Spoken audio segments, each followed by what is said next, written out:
अस्सलाम वालेकुम। पढ़ाई.pk में सब स्टूडेंट्स को खुशामदीद। आज का हमारा टॉपिक है इक्वेशंस ऑफ मोशन। न्यूटन ने अपनी 3 इक्वेशंस दी थी, जिनमें first equation, second equation and third equation. इनमें फर्स्ट इक्वेशन हमारे पास Vf is equal to Vi plus AT। Vf का मतलब होता है फाइनल वेलोसिटी, ओके। तो Vi का मतलब होता है इनिशियल वेलोसिटी। ये एक्सेलरेशन और T टाइम को रिप्रेजेंट करता है। इसी तरह सेकंड इक्वेशन में हमारे पास फाइनल वेलोसिटी का फैक्टर नहीं आपको कहीं भी नजर आ रहा होगा, ओके। सेकंड इक्वेशन है वो हमारे पास क्या होती है, एस डिस्टेंस को रिप्रेजेंट करता है, वो इक्वलेंट होता है VIT के प्लस 1/2 AT स्क्वायर के, ओके। अब थर्ड इक्वेशन में हमारे पास क्या है कि 2AS is equal to VF square minus VI square. इसमें टाइम का फैक्टर हमारे पास नहीं यूज हो रहा, तो इसमें हमारे पास जस्ट फाइनल वेलोसिटी है, इनिशियल वेलोसिटी है, डिस्टेंस है और एक्सेलरेशन है। तो ये 3 इक्वेशन हम लोग अपनी इस क्लास में पढ़ेंगे और इनकी डेरिवेशन करेंगे। आप लोगों ने वैसे भी ये इक्वेशन जो है ना वो ज़ुबानी याद रखनी है, ओके। तो इससे पहले कि हम लोग इसकी डेरिवेशन को करें, उससे पहले आप लोगों को इस डायग्राम और इस ग्राफ का आना बहुत ज़रूरी है कि इसमें किस तरह चीज़ें वर्क कर रही हैं, किस तरह ये एरियाज़ लिखे गए हैं, किस तरह एक्सेलरेशन प्रोड्यूस हो रही है। तो ये सारी की सारी जब आपको अंडरस्टैंडिंग होगी तो आप लोग ऑटोमेटिकली इक्वेशन ड्राइव कर लेंगे। आपको इनके अंदर जो कंसेप्चुअल अप्रोच होगी उस तक जानते हुए आप लोगों को कोई प्रॉब्लम नहीं होगी। अगर इस फिगर की हम बात करें तो ये कोऑर्डिनेट सिस्टम पे बनी हुई है, ओके। उसमें हमारे पास क्या होता है कि ये एक्स एक्सिस होता है, ये वाई एक्सिस होता है, देन नेगेटिव, और ये वाई नेगेटिव होता है। आप लोगों ने ये सारी चीज़ें पहले से पढ़ी हुई है कोऑर्डिनेट सिस्टम से रिलेटेड, ओके। तो ये जो जगह है इसको हम बोलेंगे ओरिजिन, ऐसी। यहाँ उसने इस पॉइंट को यहाँ लिया हुआ है। उसके बाद उसने जो पिक्चर बनाना स्टार्ट की है वो इधर से स्टार्ट की है, ठीक है। इधर से हमारे पास क्या है कि हर टाइम जो है वो वेलोसिटी की वैल्यू जो होती है ना वो इंक्रीज हो रही है, तो उसकी वजह से उसमें क्या प्रोड्यूस होगा, एक्सेलरेशन, ओके। यहाँ मैं रफ बना रहा हूँ, नीट यहाँ बनी हुई है, बस एक दफ़ा देख लें कि बनती कैसे है, देन हम इसी को यूज़ करेंगे अपनी इक्वेशंस को ड्राइव करने के लिए। इसमें ये जो वेलोसिटी है ये स्ट्रेट लाइन भी नहीं बनानी है ऐसे, बल्कि ऐसे ऊपर की तरफ लाइन बननी चाहिए। ये इसका क्या मतलब, ये ऊपर को क्यों, क्योंकि इसमें हर टाइम वेलोसिटी की वैल्यू जो है वो इंक्रीज हो रही है, उसकी वजह से इसमें एक्सेलरेशन प्रोड्यूस हो रही है, इसलिए इधर ए लिखा हुआ है इस जगह पे, ओके। तो यहाँ पे जो उसकी वेलोसिटी होगी वो फाइनल वेलोसिटी होगी, उसको इसने इधर डॉटेड लाइन ड्रॉ करके ना इधर बताया हुआ कि भाई यहाँ हमारे पास फाइनल वेलोसिटी आ गई। इस जगह से वो चलना स्टार्ट हुई थी तो इसको उसने VI बोल दिया। VI इनिशियल वेलोसिटी थी, स्टार्ट वाली वेलोसिटी। उसके बाद आपने इधर से एक्सटेंड कर देना है और इनको भी आपस में मिला देना है। ये हमारे पास ट्रायंगल बन गई, यहाँ भी ये देखें ट्रायंगल बनी हुई, और नीचे हमारे पास एक रेक्टेंगल बन गई है, ओके। इनको नाम कैसे देना है, OA BC D, ओके। तो ये अब आपको याद हो जाना चाहिए, OA BC D, ओके। यहाँ जो OD होता है वो टाइम का फैक्टर है, वो हमेशा इसी एक्सिस में रहता होता है, टाइम हमेशा इसी एक्सिस में रहेगा। तो आप लोगों को वैसे रेक्टेंगल की प्रॉपर्टीज तो पता है, ये वाली साइड और ये वाली साइड आपस में क्या होती है, इक्वलेंट होती है, ऐसे है ना। और ये साइड और ये साइड आपस में इक्वल होती है। अगर O से A तक हम बोल रहे हैं कि ये भाई हमारे पास इनिशियल वेलोसिटी थी, तो इधर से CD भी क्या होगी, इनिशियल वेलोसिटी। इसी तरह अगर OD जो है वो हमारे पास टाइम है, तो इधर से AC भी क्या होगा, टाइम का फैक्टर होगा। सिर्फ हमने रेक्टेंगल की प्रॉपर्टी देखी है कि उसमें हमारे पास ये 2 चीज़ें होती हैं, ठीक है। ये वाली साइड और ये वाली साइड बराबर होती है, और ये साइड और ये साइड आपस में इक्वलेंट होती है, इसलिए OA में VI यूज़ होगा, CD में भी VI यूज़ होगा। ये ना हो कि OA को रिप्लेस किया और CD की जगह, तो आप लोग कंफ्यूज होने कर सकते हैं क्योंकि दोनों इक्वलेंट है, ओके। उसके बाद अगर हम आ जाते हैं अपने स्लोप की तरफ, एक्सेलरेशन जहाँ प्रोड्यूस हो रही है इस लाइन को बोलते हैं स्लोप। और स्लोप का आप लोगों ने वैसे फार्मूला याद रखना है, आगे भी यूज़ होगा, फर्स्ट ईयर सेकंड ईयर में भी यूज़ होगा काफ़ी जगहों पे। तो आप लोगों ने स्लोप का फार्मूला याद रखना है, slope is equal to Y/X। जब भी आपने स्लोप फाइंड करनी है ना, स्लोप यानी A से B वाला पॉइंट है ना, तो वो बराबर होता है Y, यानी कि ये हमारे पास Y एक्सिस है कि लाइन को हम इसको कंसिडर कर रहे हैं Y, और ये हमारे पास क्या होता है X। आपने इस फिगर को 2 हिस्सों में सोचना है, number 1 triangle and number 2 rectangle, ठीक है। आप लोग ने सोचना है कि आप ट्रायंगल और रेक्टेंगल को डील कर रहे हैं, तो आप लोग आराम से इसको सॉल्व करेंगे। तो ये स्लोप का हमारे पास फार्मूला होता है, Y की वैल्यू जो भी होगी, इधर AT है और नीचे अगर कोई भी वैल्यू AC की टाइम है, फाइंड आउट कर सकते हैं। उसके बाद ये जो अंदर लिखे हुए हैं ना, area is equal to 1/2 T multiply by AT, ये ऐसे नहीं लिख दिया, ट्रायंगल के एरिया का फार्मूला लगा हुआ है। आपको पता है ना कि ट्रायंगल के एरिया का फार्मूला क्या होता है, 1/2 base multiply by height, okay. तो 1/2 बेस हमारे पास क्या होती है, बेस ये नीचे वाले हिस्से को बोलते हैं, ओके, ये वाला, और इस वाले को हम लोग हाइट कंसीडर करते हैं, ओके।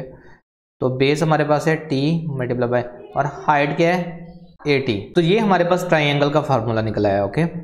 तो अब ये वाला जो फार्मूला है वो यहाँ लिखा हुआ है, ओके। इसी तरह हमारे पास ये रेक्टेंगुलर एक शेप है। अब इसका हमारे पास फार्मूला क्या होता है, इसका जो एरिया का फार्मूला होता है वो हमारे पास होता है लेंथ मल्टीप्लाई बाय विड्थ। ये ओडी इसकी लेंथ हो जाएगी, वो हमारे पास है टी मल्टीप्लाई, और विड्थ हमारे पास कितनी सी डी। तो ये हमारे पास आ जाता है वी आई। इसको अरेंज करके लिख लें, वी आई को पहले लिख लें, टी को बाद में। तो ये हमारे पास इसके एरिया का फार्मूला निकल आता है। तो सिंपल, या आप ये वाली साइड को इससे मल्टीप्लाई कर लें, ठीक है, या इस साइड को इससे मल्टीप्लाई कर लें। आपने दो साइड लेनी होती है, एक लेंथ लेनी होती है और एक विड्थ लेनी होती है। इसको इससे नहीं मल्टीप्लाई कर सकते, साथ कनेक्टेड हो साइड, या इसको इससे मल्टीप्लाई, कोई मसला नहीं, क्योंकि आपको पता है कि ये साइड और ये साइड बराबर, ये और ये, या इनका पेयर ले लें या इनका पेयर ले लें। तो ये वाला फार्मूला इसके अंदर जो लिखा हुआ है वो यहाँ से आता है, ओके। तो ये इसके मेन कुछ कंसेप्ट थे, एक्सेलरेशन से रिलेटेड, स्लोप से रिलेटेड। तो ये सिर्फ ट्राइंगल पे ही स्लोप अप्लाई होती है, नीचे कोई स्लोप बन ही नहीं रही, ओके। स्लोप हमारे पास ये जो तिरछी लाइन होती है ना, इसको बोलते हैं, ये जो नीचे की तरफ आ रही स्लोप की तरफ, लाइक आप इधर से बैठे और इधर से नीचे आए तो ये स्लोप होती है, ओके। तो अब हम चलते हैं अपनी इक्वेशंस की तरफ और देखते हैं कि वहाँ ये कंसेप्ट कैसे वर्क करते हैं। तो अब हम आ जाते हैं अपनी फर्स्ट इक्वेशन की तरफ, ओके। तो फर्स्ट इक्वेशन हमारे पास क्या थी, V F is equal to V I plus A T, okay. तो ये हमारे पास फर्स्ट इक्वेशन है। अब हम इसको ड्राइव करेंगे, और अगर आप लोगों को प्रीवियस लेक्चर अच्छी तरीके से समझ आ गया तो आप ये बहुत ईजीली अंडरस्टैंड कर लेंगे।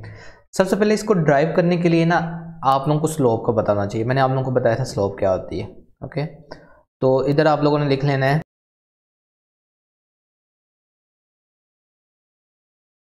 तो यहाँ हमारे पास आ जाएगा इक्वल टू, अगर इस ट्रायंगल को देखें तो ये स्लोप जो है वो हमारे पास ए के बराबर है, और स्लोप का मैंने फार्मूला आप लोगों को बताया था y डिवाइडेड बाय x।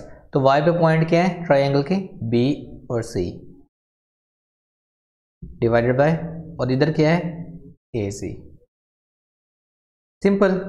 उसके बाद अब इधर है ना कुछ वैल्यूज को रिप्लेस किया हुआ है, जैसे BC को रिप्लेस किया हुआ है BD माइनस CD, और AC को रिप्लेस किया हुआ है OD से।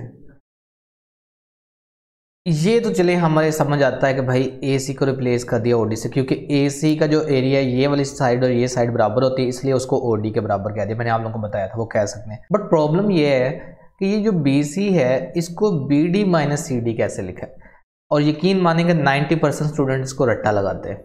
मैं आज आपको एक सिंपल से इसका कंसेप्ट बताता हूँ, होपफुली आपको कभी नहीं भूलेगा, क्योंकि ये समझ लीजिएगा, क्योंकि ये इस इक्वेशन में भी यूज़ होना है और थर्ड इक्वेशन में भी यूज़ होना है ये कंसेप्ट, ओके।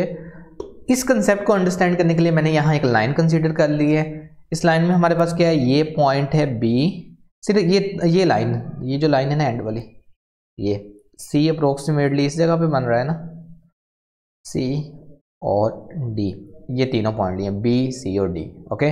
अब मैं इस तरह करता हूँ कि ये जो लाइन है इसको दो हिस्सों में तोड़ता हूँ। एक हमारे पास होगा B से C क्योंकि कॉमन पॉइंट है, तो कॉमन पॉइंट हमेशा शेयर होता है C, और यहाँ आ जाएगा D।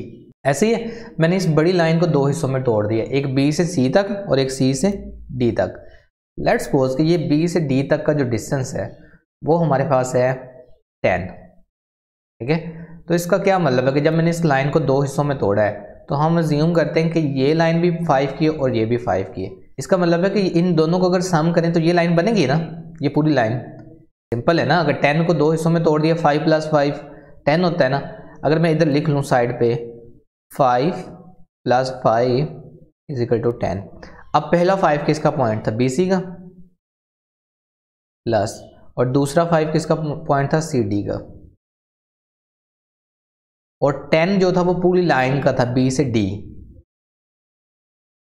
अब अगर मुझे यहां से BC की वैल्यू निकालनी तो CD उधर जाके क्या हो जाएगा, माइनस, वो हो जाएगा BD माइनस CD। ये पुट किया हुआ है इधर, ओके। ये देखिए BC की जगह BD माइनस CD, यानी कि इतनी पूरी लाइन में से उन्होंने BC की वैल्यू निकाल के पुट की हुई है। तो सबसे इजी मेथड यही है इसको समझने का, इसके अलावा इससे आसान मेथड नहीं आपको मिलेगा। कि लाइक आप लोगों ने B C D line consider कर लेनी है, उसको दो हिस्सों में तोड़ लेना, बी सी और बी सी। मैं सपोज कर लेता हूँ कि ये बी डी जो लाइन है वो 10 की थी, अगर मैंने इसको दो इक्वलेंट हिस्सों में तोड़ा तो ये 5 की होगी। ओके, इधर आपने लिख लेना 5 + 5 = 10। 5 पहले 5 की जगह उसकी वैल्यू पुट करो, अगले 5 की जगह उसकी वैल्यू पुट करो जो कि हमारे पास सी डी है। 10 की जगह बी से डी तक पॉइंट रख लो, ऑटोमेटिकली बी सी की वैल्यू निकले, सी डी उधर जाके क्या हो जाएगा माइनस। तो ये हमारे पास इधर ए बच जाएगा। बी डी जो है ना वो हमारे पास फाइनल वेलोसिटी है, यानी बी से डी तक का जो डिस्टेंस है ना वो हमारे पास क्या है, वो फाइनल वेलोसिटी थी। ओके, ये पूरे का पूरा जो यहाँ तक हुआ है, क्योंकि ये देखिए इधर लिखा हुआ है ये फाइनल वेलोसिटी, ये सारे का सारा हम कंसीडर करते हैं ना। उसके बाद अगर सी डी की बात की जाए, मैंने बताया था ओ ए और सी डी बराबर है, और ओ ए की वैल्यू क्या होती है, ये वी आई होती है, इसको इसी जगह कंसीडर करना है। ओके, तो हमारे पास सी डी किसके बराबर आ जाएगा, वी आई। उसके बाद ओ डी है, ओ डी टाइम है, आप लोगों को पता ओ डी और ए सी टाइम को रिप्रेजेंट करते हैं, ए से सी तक ये वाली चीज़ और ये दोनों चीज़ें टाइम की ही हैं। तो हमारे पास ओ डी आ जाएगा = टाइम, ए ऐसे रहेगा। तो अब इनकी जगह इनकी वैल्यूज पुट कर देते हैं। बी डी की वैल्यू हमारे पास क्या है, V F minus, C D की वैल्यू क्या है हमारे पास, वी आई, ये माइनस ये वाला है, ओके, ये वाला माइनस ये वाला है, डिवाइडेड बाय ओ डी की वैल्यू हमारे पास क्या है, टी, ये ओ डी की जगह टी पुट कर दिया। ओके, टी डिवाइड हो रहा है, उधर जाके क्या हो जाएगा, multiply V F minus V I, V I minus है, उधर जाके क्या हो जाएगा प्लस, तो ये हमारे पास आ जाएगा V I plus A T = V F. अब आप इसको अरेंज करके लिख लें, कैसे, इसी जगह लिख लेते हैं, V F = V I plus A T, यही थी first equation of motion, V F = V I plus A T. तो ये हमारे पास सिंपल थी फर्स्ट इक्वेशन ऑफ मोशन। तो अब हम चलते हैं अपनी सेकंड इक्वेशन ऑफ मोशन की तरफ।